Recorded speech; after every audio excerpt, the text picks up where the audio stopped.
दगडधोंड्याने भरलेल्या माळ रानावर जिद्दीच्या जोरावर एका शेतकऱ्यानं पावट्याचं हिरवं सोनं पिकवलं आहे. शिराळ तालुक्यातील बिऊर शांतीनगर येथील प्रगतशील शेतकरी मानसिंग शिवाजी पाटील या शेतकऱ्याने डोंगराळ भागात देशी पावट्याचा मळा फुलवून सगळ्यांनाच थक्क केलं आहे.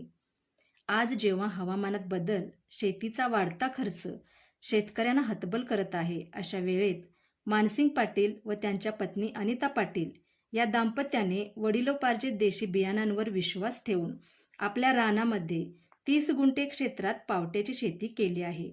51 वर्षापासून जपणूक केलेल्या पावट्याचे बियाणे वापरून आवश्यक औषध फवारणी व मेहनतीच्या जोरावर त्यांनी या माळ रानावर पावट्याचा मळा फुलविला आहे.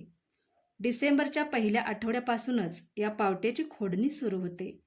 दररोज साधारण 40 ते 60 किलो उत्पादन मिळतं. प्रति किलो 150 ते 180 रुपये दराने या पावट्याची विक्री होते. मुळात हा देशी पावटा असल्याने हा विकायला त्यांना बाजारात जावे लागत नाही. खवये थेट शेतावर येतात व ताज्या पावट्याची जागेवरच खरेदी करून जातात. यामधून या शेतकऱ्याला अवघ्या 2 महिन्यात जवळपास 3 ते 4 लाख रुपयांची कमाई होते.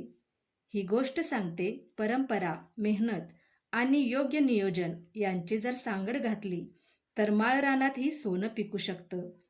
डोंगर रानात फुललेलं हे पावट्याचं हिरवं सोनं आज अनेक शेतकऱ्यांसाठी आशेचा किरण ठरत आहे.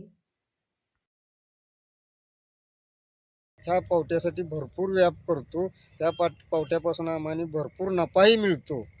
सर्वसाधारण 2-3 महिन्यात आम्हाला 2.5-3 लाख रुपयाचं उत्पन्न मिळतं. ह्याचं खात व्यवस्थापन, पाणी व्यवस्थापन हे आम्ही ठिबकद्वारे केलेलं आहे. सर्वसाधारण आमचं याच्यापासून उत्पन्न मिळून आम्हाला चांगला नफा होत आहे. आम्ही ह्या मार्केटला पावटा विकत नाही तर शेतावर बसून विकतो.